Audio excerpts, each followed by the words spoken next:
are live one-on-one today. Chris Denman with special guest TJ. Live and in person. Oh, look out. No broadcast for you. We bust out the big guns. We brought you into the sterile hospital field. Yeah, we just passed by Touch of Class cleaners.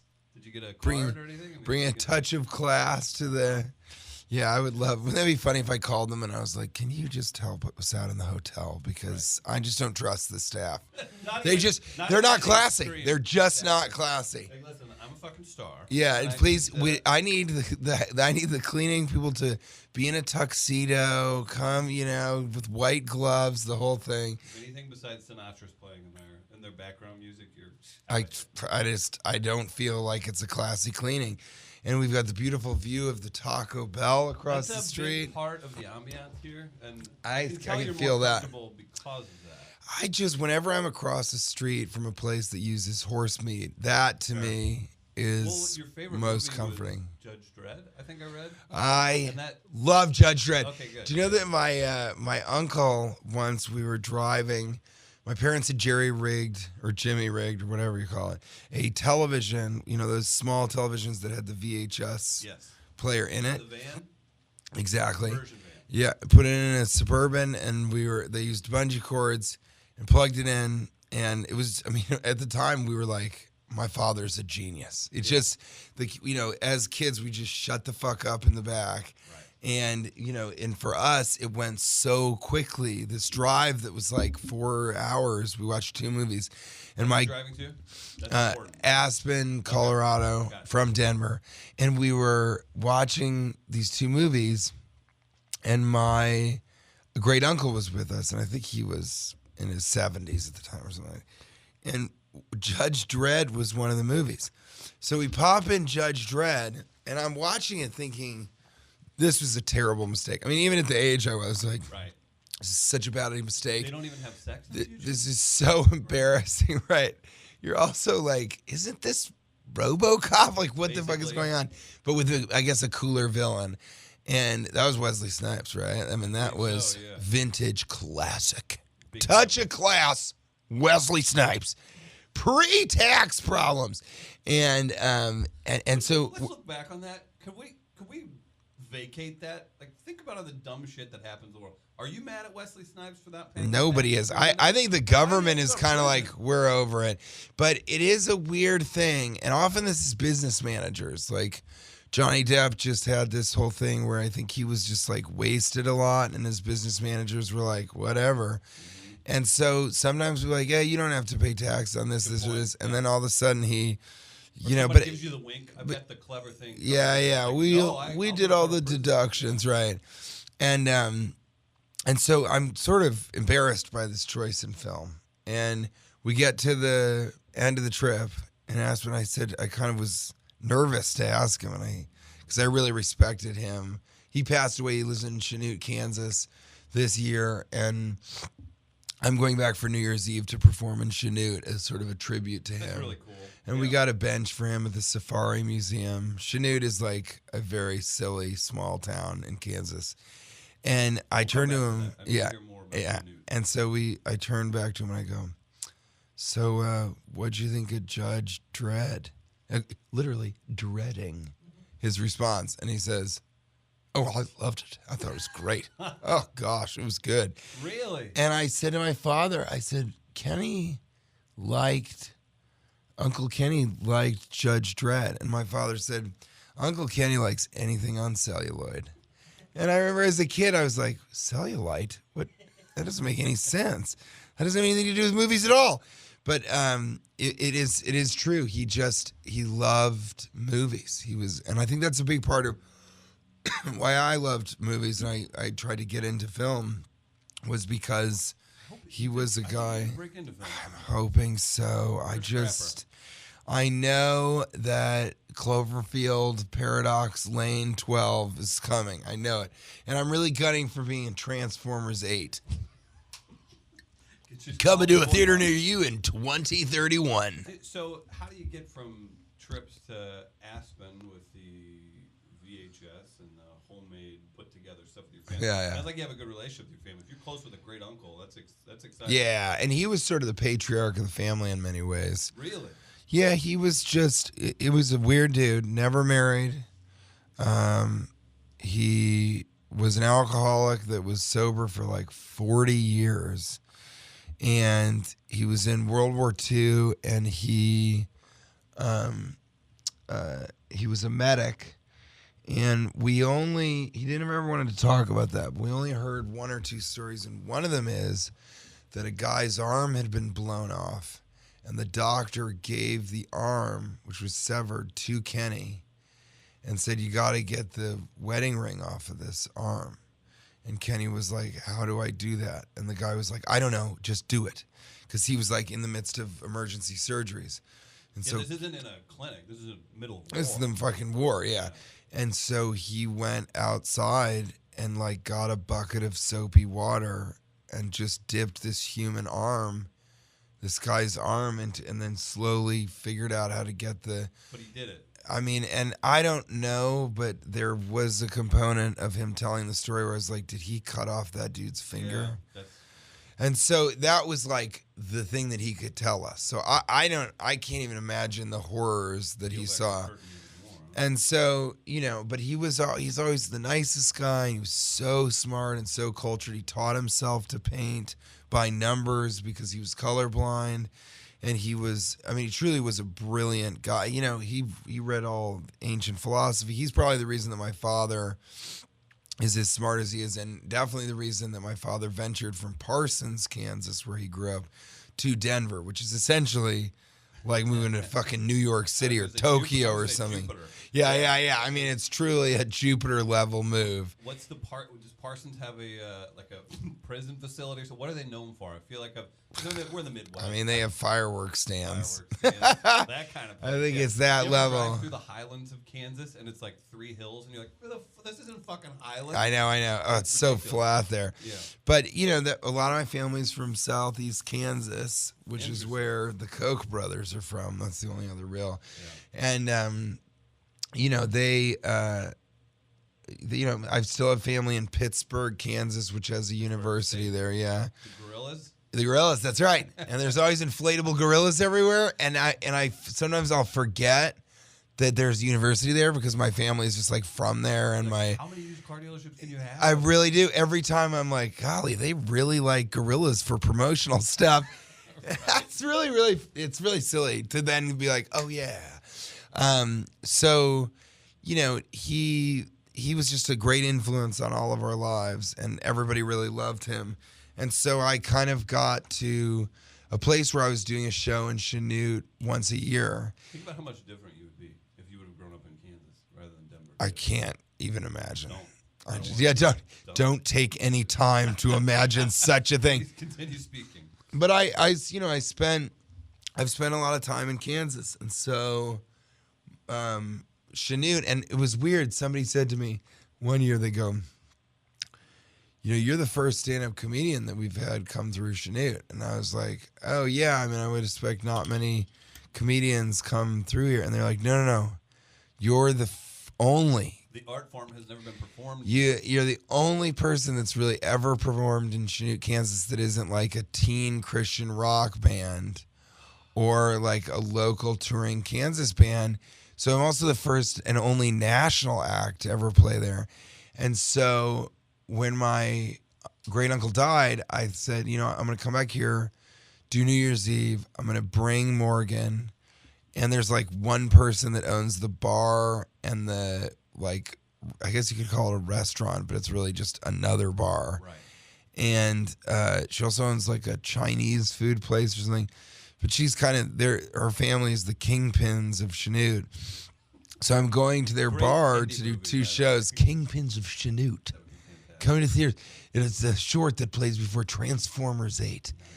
And so I was excited to do that. And I thought Kate would find that to be romantic. And instead she was like, what the fuck are you doing playing Chanute? I mean, truly. But no, for her it's like, we finally live in New York, and my friend has this New Year's Eve party. Like, why aren't you staying now? We can't be together for New Year's Eve. And I was like, I thought you'd come to Chanute. And she's like, why the fuck would I come to Chanute, Kansas? Your uncle's dead. For civilians. You know what I mean? your friend could be fucking Ryan Reynolds. Like you could have a really interesting party to go to. So Exactly. Hate on this one. Exactly. And I think, but you know what? To me, I'm like, we go to parties all the time in New York. Like that's all we do is just go nuts everywhere. And so I don't know, but we've agreed, and I put this forth. I go, all right, this is the last time I'll ever do comedy on a New Year's Eve. So this is it'll be a swan song to the idea of that. And part of that is, and Ryan might be able to speak to this, but like, it's a big money day for you guys. It's not anymore. It's not? So it used to be that comics would give up that holiday to a show because you'd really get paid a lot. 20%. But slowly, that's about right. And slowly, the market has gotten to a point. It's 19%, but you're right in there. Well, yes, and we can yes and it. Just keep it moving. Taco Bell's opening, and so I suffered through your Chanute story for like 10 minutes. I know, and here I am with it's 20%. That's the way it is. And so I had this. My agents also had this revelation that if people want to see comedy on New Year's Eve, they don't really care who it is. And they're not really going to pay extra because there are so many options that cost as much that are super fun. And I think it's just tended. I mean, like, that's if you true. Really want to look, like, you no. I think that's true. And I theoretically could do a big New Year's Eve blowout like in New York or something like that. But because it's not a big money gig, and then I'll never forget, I'll tell this story real quick, that Kate, I've known her since college, and she's... You've known your wife since college? Yeah, she's been there since the get-go, and so she was there when I was like...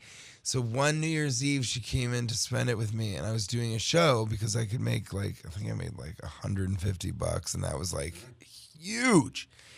And so I wanted to do, this fucking promoter, Dave Odd was his last name. Was that a show name?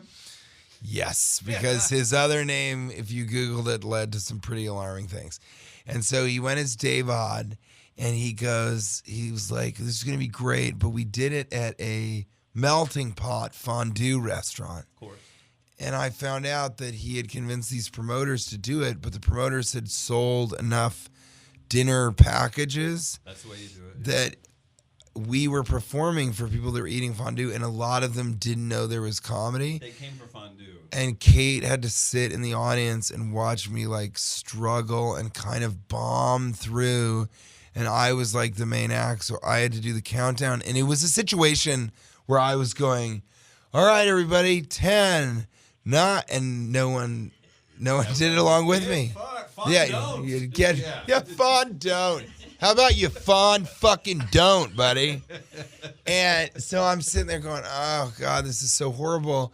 And she was so sweet. She was like, I thought you did really well, and that was a really tough situation. And then we went out afterwards and went fucking insane. We've also had a tradition of celebrating different holidays on different days. So both of us forgot that it was our anniversary, and we were like, okay, we'll celebrate on Thursday. And then we did that. And I think it's a big thing of thinking that like time is relative, and who knows about this Gregorian calendar that we're all on. My God. Yeah. And weekly when the day starts on Monday, when the week starts on Monday. So like we're going to spend New Year's Eve in Sag Harbor at the American Hotel, and we'll do the countdown, we'll do champagne toast, the whole thing. But it's, so she's been really cool about that. But when I look back, I realized that there's been quite a few New Year's Eves that we just haven't spent together. I did Atlanta. I did the closing show at the Atlanta Improv, and I tried to burn the place down because they were tearing down the building. Okay. And the owners, I was like, can I burn this place down? Kind of joking. They're like, yeah, we don't care. I was like, are you serious? And they're like, yeah, we're serious. So I got a bunch of fireworks. I forget what it was, but I got a bunch of fireworks. Yeah, and I tried to tear the Improv sign off, but it's metal. So I cut my hand. I was bleeding like profusely. Cut my hand, and it really became that because then I tried to light the curtains on fire, but I mistakenly, I don't know why I like talking like follow this. movie. Yeah. I don't know why I've lost so much blood. I gotta get. So in my mind, I do this a lot. I think that like movie logic applies to real life. So I poured vodka all over the curtains and I tried to light them on fire and it did not work at all. Not flammable. It was just wet and the curtains clearly were treated to be non-flammable like all fabric. Sure. And I've tried and failed to light that on fire. Then I lit some fireworks, but it just like filled the room with smoke. And so everyone was like, "Oh God!" Like there was no This is so unnecessary. none of the fireworks would like go off, and so like I couldn't. Like a couple of them were dummies. The smoke bombs like filled the place. People were like, "Oh my God!" And then I was like, "Is it midnight yet?" And somebody was like, "Yeah." So I missed the countdown. Couldn't set the curtains on fire. Filled the place with smoke. And then afterwards, it was a ball. Everybody like had a good time afterwards. But that was the most unsuccessful. And I called Kate and told her that, and I could sort of feel her being like, "You could have been here, man." But that was back when you made serious money for a night. I mean, it was easily exactly 20% more than I usually made. And so, so I think it's okay now to kind of let that night go. And also, the audiences are always so drunk. The countdown kind of somehow isn't. I don't know. I mean, I think everybody thinks of New Year's Eve, certainly Kate and I do, as being at a party. The whole party does the countdown, and then everybody kisses, their respective loved one or an animal that they really care for. And then you kind of carry on into the next. But it's the ball drop and all that kind of stuff. Amateur night. As somebody who, Oh, it's definitely amateur hour. I lived in Columbia, Missouri, big college town. Yeah. Where did you go to college? D.C. in Washington, D.C. Yeah, so I'm sure you experienced the same thing. I always just remember, as somebody who enjoys recreational drinking, and has taken it up a few notches a few times. Sure, of course. A time or two. It's the worst. It's the worst night. You're like, I was an alcoholic for 5 years. Right. If you could stop mentioning alcohol. Yeah.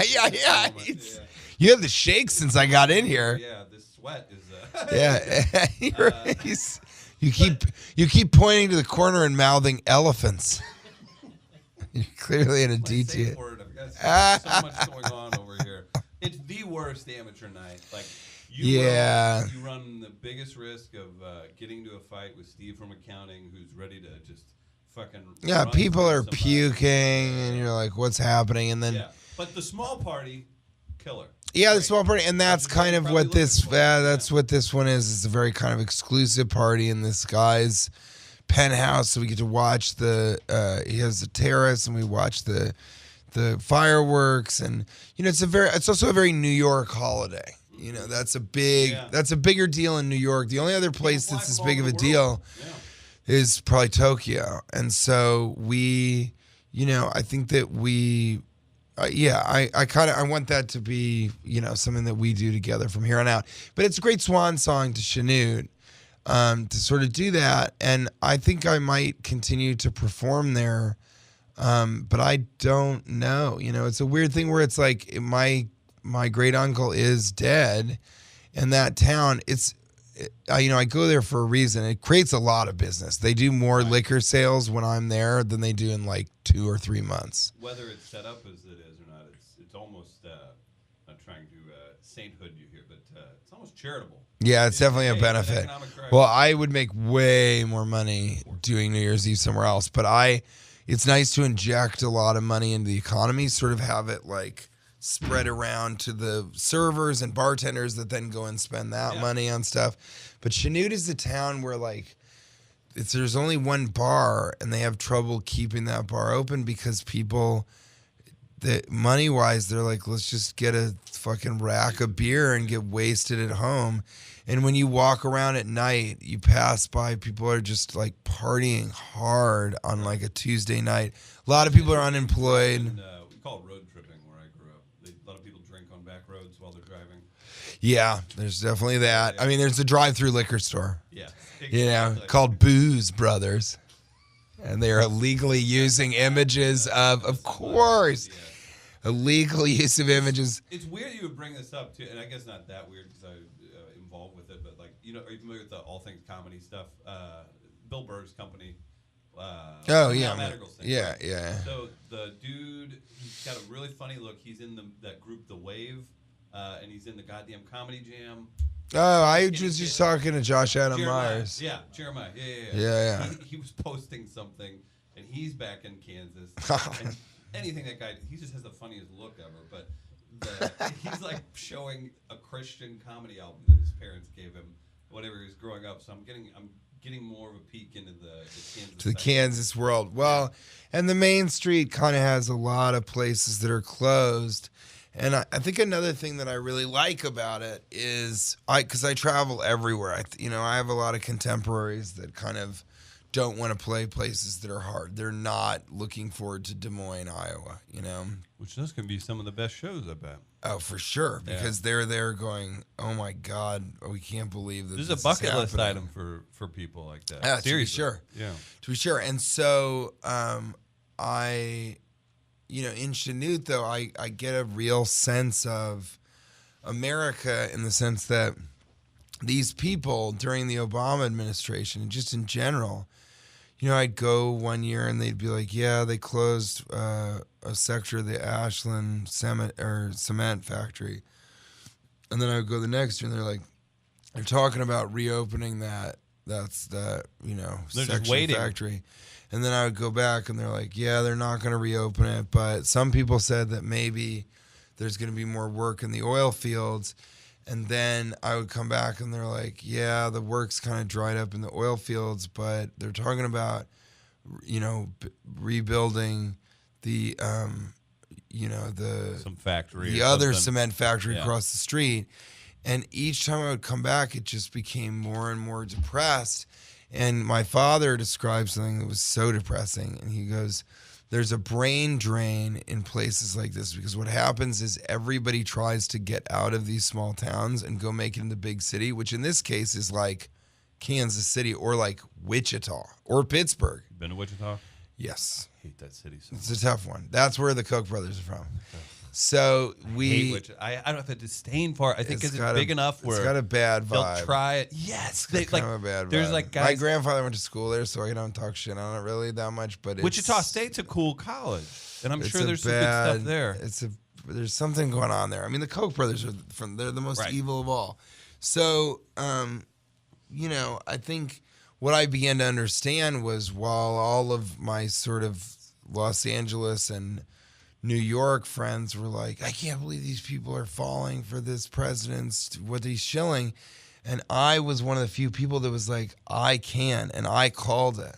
I had people all around me being like, there's no way. And I was like, I don't think this is going to go. And I dumped so much money into not her because I was not a fan, but I was sort of a fan of Bernie Sanders. I thought that would be an interesting play, and that might be an option in 2020. It's really old, man. Everyone says that, but it's like it doesn't matter. Like everyone is so old in that world right now. Yeah.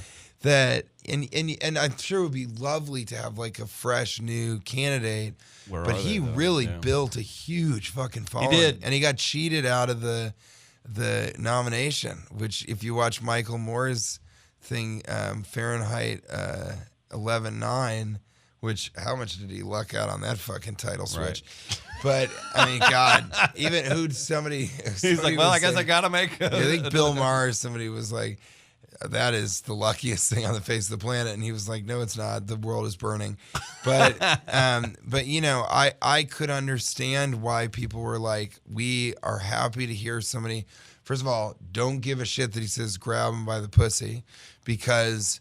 And I was totally in Los Angeles. You're really, really myopically out of touch. It's really, really now, and especially now that I live in New York, I look at those people and I'm like, you guys don't know what the fuck is going on. It's wild, man. It's really weird, and I'm not a fan. Like, I moved away from Los Angeles because the entire time I lived there, I was like, I fucking hate this place. It's so hard to be here.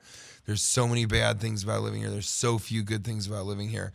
Kate and I always wanted to live in New York since college, but because I wanted to be a Manhattan stand-up comic, and she kind of wanted to be what she is, which is sort of a mixed media artist, sort of socialite, philanthropist type person. Mm-hmm. And, I just felt like, most women in America, when a guy's like, you're famous, you grab him by the pussy, it's like they heard their husband's friend came over and talked much more offensively than that.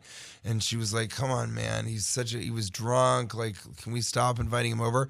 And her husband's like, just don't pay attention to him. He was drinking, and he said you have a nice ass, and he was a compliment. So that they're just out of touch with the reality of how little people give a shit. We're living in an outrage culture is what people are starting to say right now. And I think that this outrage that people feel is so distant from how America actually feels. And Cash Levy and I were talking about, he was looking at Bill Simmons' podcast, and he showed me this clip where, Bill Simmons and Chuck Klosterman were talking, and they, again, most of America doesn't know who the fuck those people are. Chuck, I really like your books. And so, yeah, they are great books. But they said something like only 11% of the country is on Twitter. And so it's this weird thing where, and that's what they were talking about. They were like, most people don't know that any of this is happening. It feels out because you have a lot of that 11% on top of effectively a media mountain that can reach a ton of people. So it feels more real than it actually is. Well, and people say things like, all right, well, you watch the news and they mention tweets, and it's like, how many tweets do they mention? How many people are really actually glued to these news things? Because how many people work 8 hours, go home, put on Netflix, or get drunk? Yep. And then that's the day. And when they got somebody being like, I'm going to make America what it used to be, everybody's looking back at their life 10 years ago being like, it was pretty good then. And so, it's been a very distressing time, and yet I have been fortunate to stop being.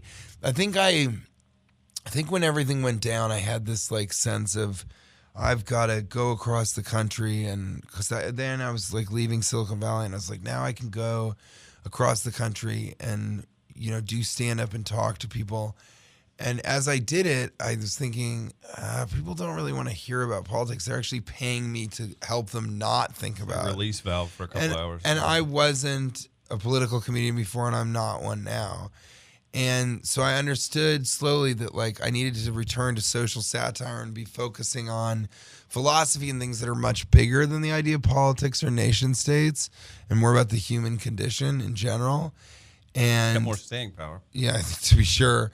And also the big problem is everybody on the coast were sort of saying you're supposed to listen to us about how to live, and that's just not the case for a bunch of reasons. And one of them is that they don't know how to live. That in Los Angeles, this was a thing that I was talking about early on. For the social preaching, I was in LA 2 months ago. Bananas. For the social preaching, walk down through downtown LA and walk past the typhus outbreak and the encampments and all this stuff. These are obviously mentally ill people that need your help. Skid Row. Where the fuck where are you guys at? Like that's the one thing. And then you got Natalie Portman telling hundreds of powerful women and wives of producers, like, we need to empower and talk about, and not just here, in the factories, in the health care system. And it's like, what are you doing to help that at all? You're just saying that to people that, what? Bloviating. Yeah, totally. And I have no idea what that word means, but I am just going to agree with you, just like the 20% thing. I'm yes and. But I think that slowly but surely I was lucky to kind of realize the fog and that they're living in, and I think that that's one way that he's a genius, and he's not a genius in really any ways. But I think one way that he's really smart is he accurately realized that like people watching football don't really care or listen to the protest that's happening on the field. So he could just sort of manipulate that. This transgender thing of like, I identify as a they, and I'm a woman, even though I'm born with a male body. I'm a woman, and I want to be able to use a women's bathroom. That applies to no one. There are 0.0001% people that are, and I'm sure there's people outraged right now listening to what I'm saying. It could be solved locally so easy too. Like I don't Just use the family bathroom like all of us do when we can. Yeah. Everybody goes into that family bathroom when they can. It was really strange to see that. I'm just like, I'm all for it. Hey, I'm not judging whatever's happening I think here. But what I'm why saying are we burning is everything down? What I'm saying is no one cares. Not in terms of like, why are you even talking about that? Yeah, exactly. And there's all these people that are saying, well, they need to be. You need to be more sensitive. I can't believe you're not. And like, none of them have any transgender friends. Like I do that with black people all the time. I was like, when the fuck do you eat lunch with a black dude? I'm like, I work with 15 black people on a weekly basis, and I have people telling me this, that, or the other. I'm like, when's the last time you were in a black person's home? They're going nuts about Black Lives Matter, and I'm like, that's incredibly important, but you're not doing anything except for yelling about it on Twitter. Yeah.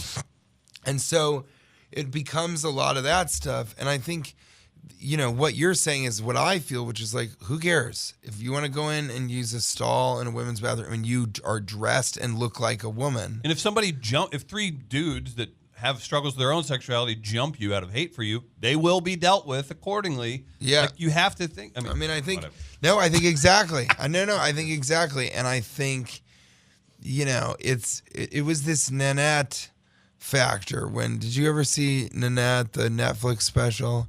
That like made huge waves on the internet or something, which again is like 10% of the world. Australian?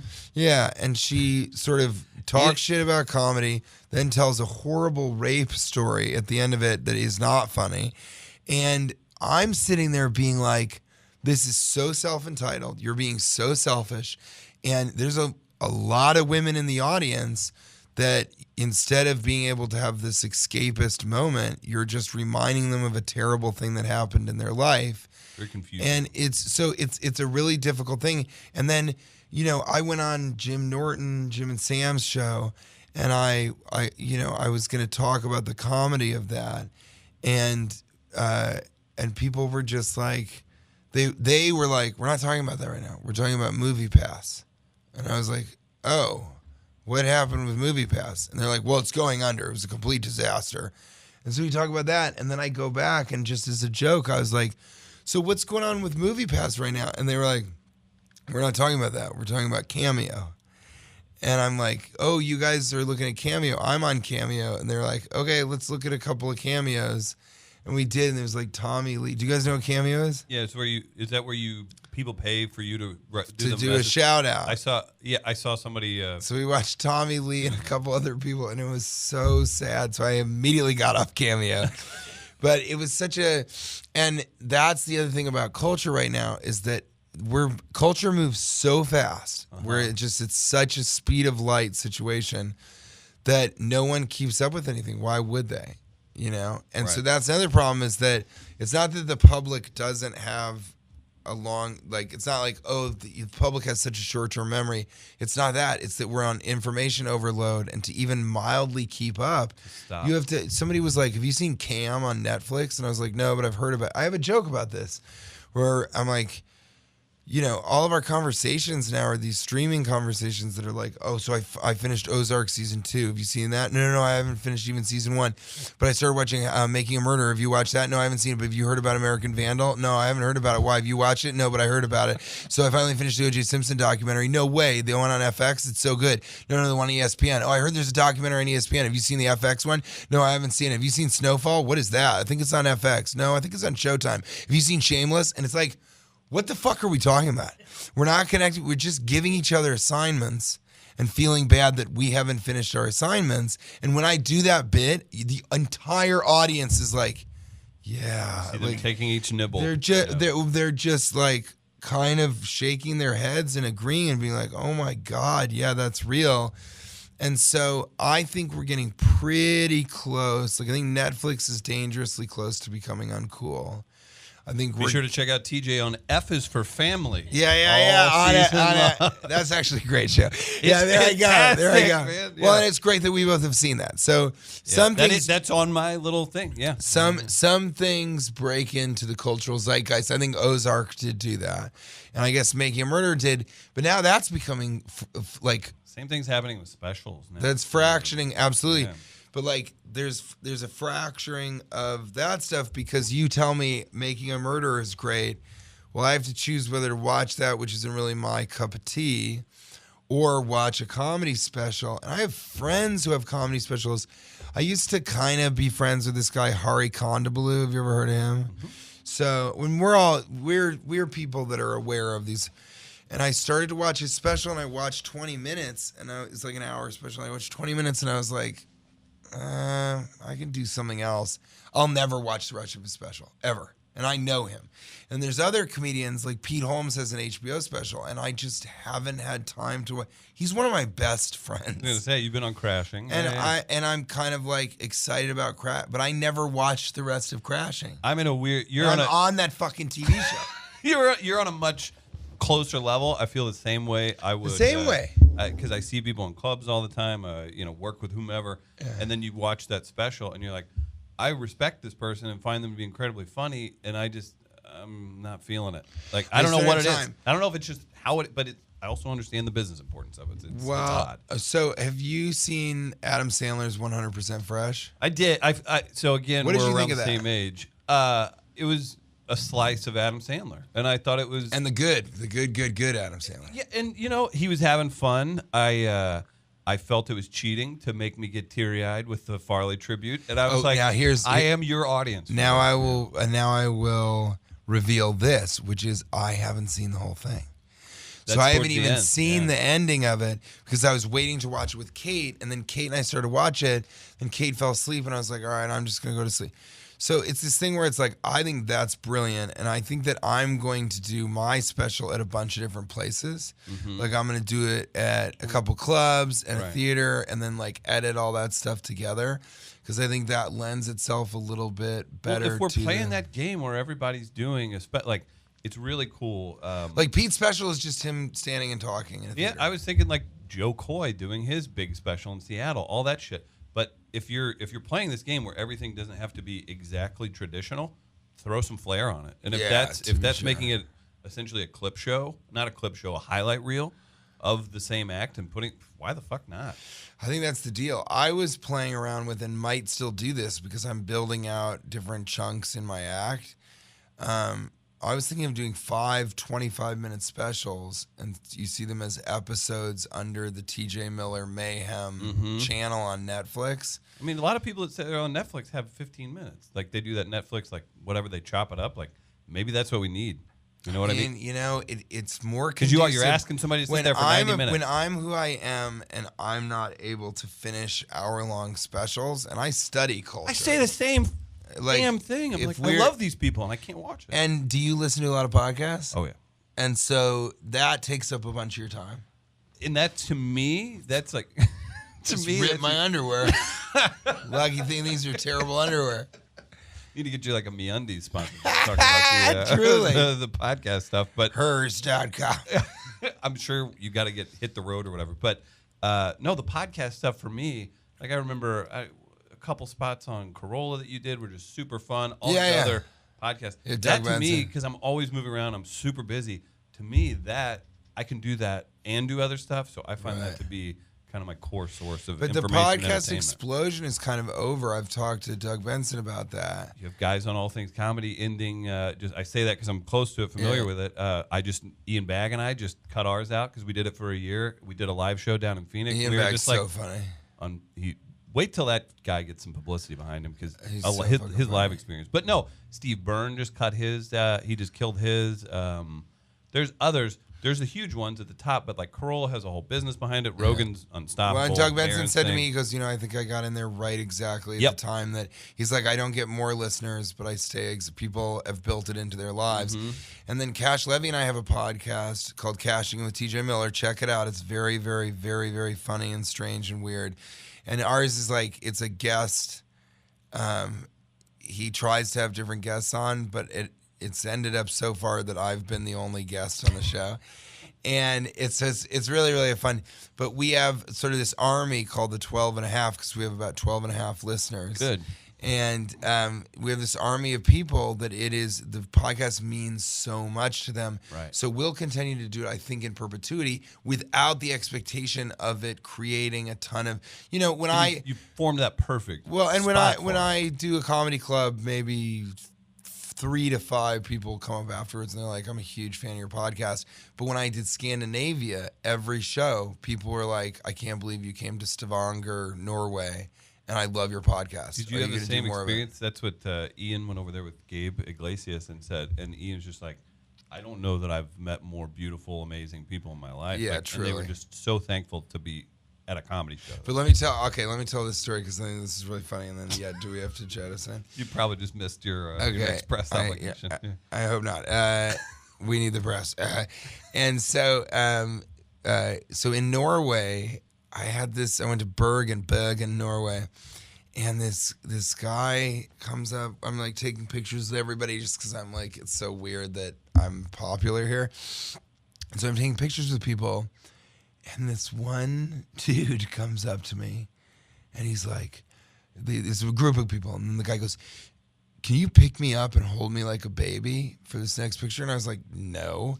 And he was like, come on, you know how funny it would be if you picked me up? And I was like, I'm not doing that, man. And he's like, okay. And as he's leaving, he goes, it would have been great if you had picked me up. And I was like, that's so weird.